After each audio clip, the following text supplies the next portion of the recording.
We're on the road to Reykjavik with Bobby Fischer, and I'm looking at his quarter-final candidates match against Mark Taimanov. Now, Fischer won the first 4 games, absolutely unprecedented in this kind of World Championship match.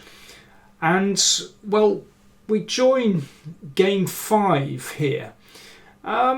Fischer switched from the King's Indian and played a Grunfeld. And he was under a bit of pressure, but he held the game pretty easily. And here you can see Taimanov with white level material. If he just plays Queen F4 check, they transpose into a completely drawn rook and pawn endgame. That would be the sensible outcome of the game. But incredibly, Taimanov played rook takes pawn. And with his next move, Fischer actually apologised. He said, "I'm sorry," after he played Queen D4 check, because White is losing a rook. Even Fischer, the killer man, is feeling somewhat ashamed about winning a game in such a ludicrously easy way. So there's a double attack. And when the rook comes back, then we give a check. And queen takes rook up, end of the game. Well, I mean, if Taimanov wasn't feeling crushed already, then such a horrible blunder really would have just sent him the wrong way. So they went into game 6. Fischer leading 5-0, so the match was basically over. But Taimanov said, well, he still wanted to fight and he wanted to continue this theoretical battle that they'd started in the match. In game 2, they'd also had exactly this opening. The Taimanov system with e6. And now knight b5 from Fischer. Wants to try and get in on the d6 square. So d6. You can play c4 here to get a Marozzi bind, but bishop f4. This was the way that Fischer really liked to play. He was very stubborn with his opening choices, which could be dangerous. Meant his opponents could prepare things, because Fischer had done this a few times before. And here in game 2, Taimanov had played Queen A5 check. You can check out that game if you want to with one of my previous videos. But here Taimanov played Bishop E6, which to my eyes looks very sensible indeed. So it's transposing into a kind of Sveshnikov actually. And Fischer exchanges on f6 and brings the knight back to a3. Now, here actually, it's interesting. This was actually repeated in the Fischer-Petrosian match, also in 1971. And Petrosian played d5. I'll look at that at some point in the future. We're not quite there yet, but d5 is actually a very strong move. Instead, Taimanov had prepared the move knight d4, which is also not bad actually. And he'd looked at a previous game of Fischer's against Najdorf, where Fischer had played bishop c4, and actually d5 is again a strong move in that position. But instead, Fischer improved with knight c4. So that knight looking to spin round to e3 to look at those weakened squares on d5 and f5. But f5, and then knight takes f5. So we have quite an unclear situation where Black's king is still in the middle. White is ready to castle, and Black has majority of pawns in the centre, backed by the two bishops. If black can sort out his pieces, then black could have a very nice positional advantage here. And I mentioned this Sveshnikov variation earlier. To my eyes, this looks like a really favourable Sveshnikov for black. And here, I know this knight has been travelling a lot, but if the knight dropped back to e7 here, then black would like to play bishop g7 and castles kingside, and there's potential to advance the f-pawn. Obviously the d-pawn would be good too. Now, white has various ways to try and counter this, but to my eyes that looks like good fun for black, like a very favourable Sveshnikov. Instead, Taimanov had prepared rook c8, also not bad. Fischer cleared some of the wood in the middle.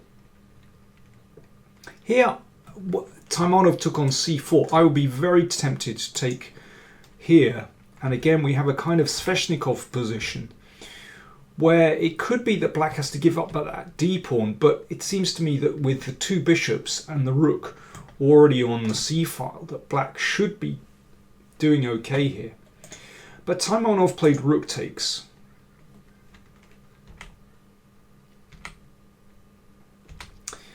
And we have a really tricky situation. This one certainly isn't as clear. The two bishops have gone. White has a lead in development. Black has to be a little bit careful of his king.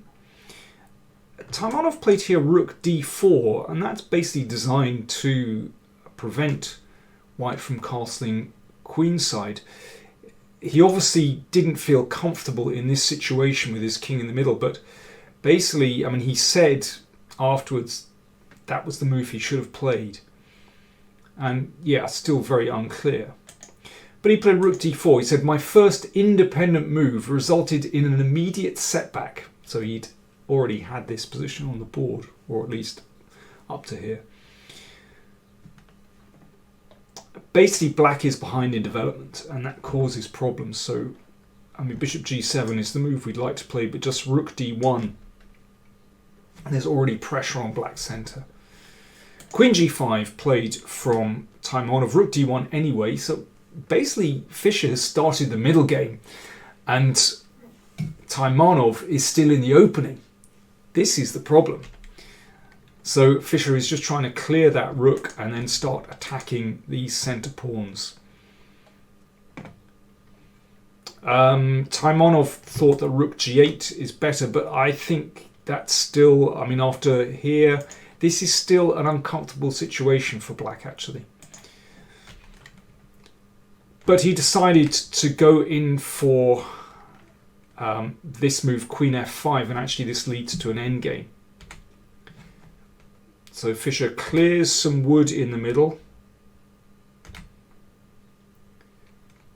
And this is already a bit nasty with these pawns kind of a bit fluid, a bit vulnerable. King in the middle, if the queen goes too far away, you've got to watch out for potential checks here. And rook d1 attacks that pawn. If, a little trick here, if e5, then that can simply be taken, because if pawn takes rook, we have a knight fork.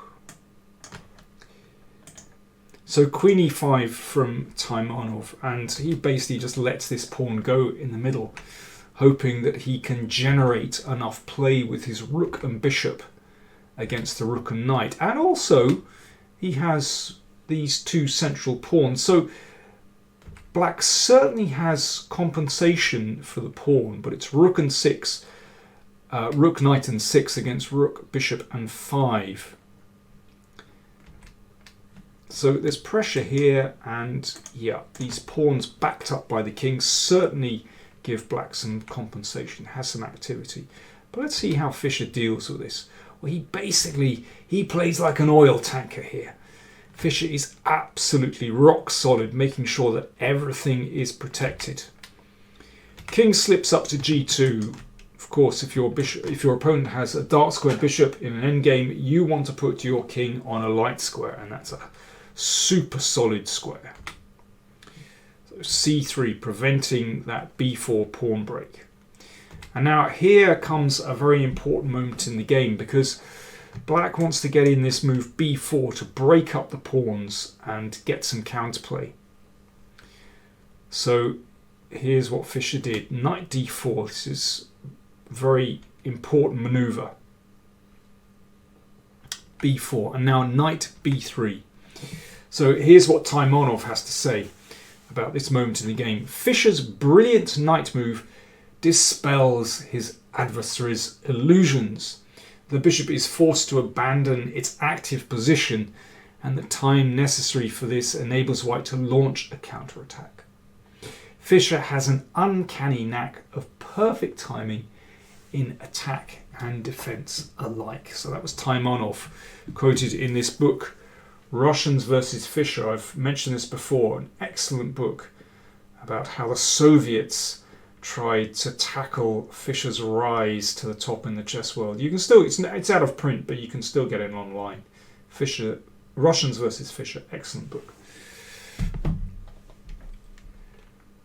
So basically black has a problem here because his pieces just for a moment are very poorly placed, and Fischer has calculated this brilliantly. So first of all, if the king comes up to c6, then white wins a piece like this, pin and win. If the bishop drops back to e7, but probably black's best move actually, but let's just see how white can deal with this. You take. Now you don't want to take here, which will leave that isolated queen's pawn, isolated queen's knight's pawn, and brings black's rook back into play, and then black's pawns don't look so bad. But c4 is the move. So white is still a pawn up. Now a nice maneuver. Knight comes via c1 to d3, and that kind of keeps black's king under control, protects the b pawn, and then the rook can start to activate and also can start to advance the kingside pawns. But yeah, that knight on d3 just sits really beautifully, protecting everything, covering some key squares. Taimanov played bishop b6, which kind of, well, seems normal, but let's see what happens. Because again, Fischer has obviously calculated this beautifully, and he uses tactics to set up actually a really nice counter-attack. Pawn attack. So the king defends that pawn, and now c5. Now, if white gets this wrong, then he would have left black with nice pawns in the middle and maybe a vulnerable pawn. But this is what I mean by Fischer's excellent calculation. So, well, once again, that can't be taken because of rook c2, pin and win. So the bishop has to drop back. Now, Taimanov played bishop c7. But let's just have a look and see what happens on bishop a7. Well, first of all, f4 is a nice move. That prevents black's e-pawn advancing. That rook is really badly placed. So what about rook a6? But then rook c2, and Fischer has just enough time to protect that pawn and then play knight d4 check. There's no e5 to prevent knight d4. And then the king has to go back, and Fischer has control. That's very important. So Taimanov played bishop c7, and again, some nice tactics. Knight d4 check. If king takes pawn, then we've got knight takes e6, and that wins. So the king has to go back. And once again, f4 to prevent that knight being driven away. And e5, again, a crunch moment which Fischer deals with beautifully. If pawn takes pawn, bishop takes, that would allow the bishop back in the game, but this is nice calculation. c6 check. The king has to go back, and knight b5. So just for a moment, black's pieces are really poorly placed. You can see the rook is still out of play, there are potential threats here and to the king, and we've got 2 pawns vulnerable in the middle. And in fact, white has a very nice attack against black's king. Let's see how this works. So for example, if pawn takes pawn, we play rook takes, and then the king is so badly placed that actually there are mate threats here. You can see the pawn controls these squares, the knight controls here. Bishop is attacked, rook e8, mate threatened, and you can see then rook is completely shut out on the a file. Okay, what about d4? Well, we can take and once again exploit the poor position of black's king. If the bishop moves, rook e8, check. So rook a2 played by Taimanov, and now Fischer rolls on, and this is too much for black to bear. In this position, actually Taimanov resigned. Wouldn't surprise me if this was actually a sealed move, but anyway, he resigned here. So rook takes pawn check. Let's just go on for a few more moves. Let's see what would happen. So king h3, let's just tuck the king out of the way, and actually the rook, knight and pawn do all the damage here. So pawn to b3, and now again we go on the attack with rook d7.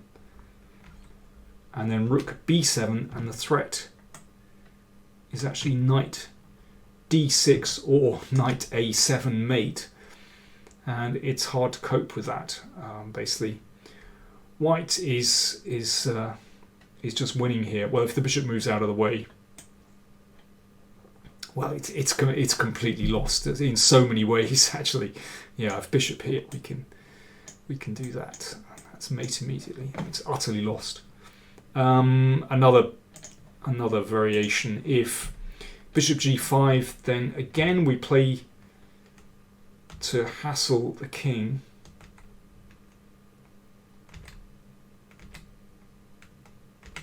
And c7, and well, there are several ways to win here, but this is the easiest.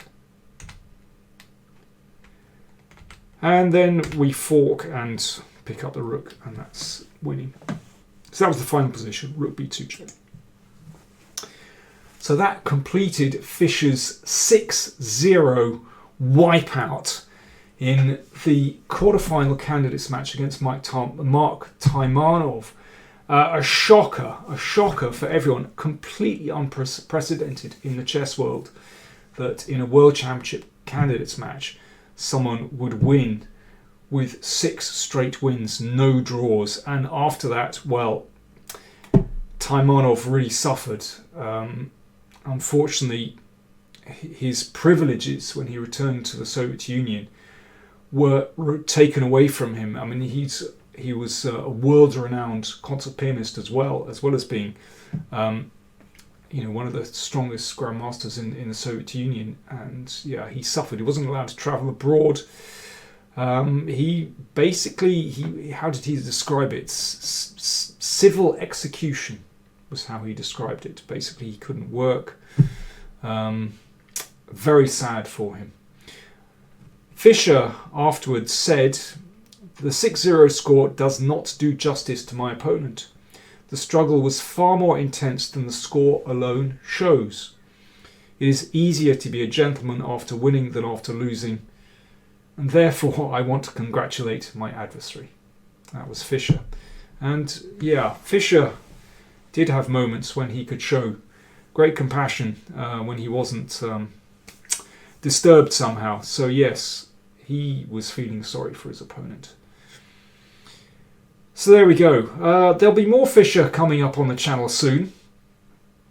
But if you haven't checked out this series, then do check out the Flip Fischer playlist. You can find it in the video description and in the info tab up there as well.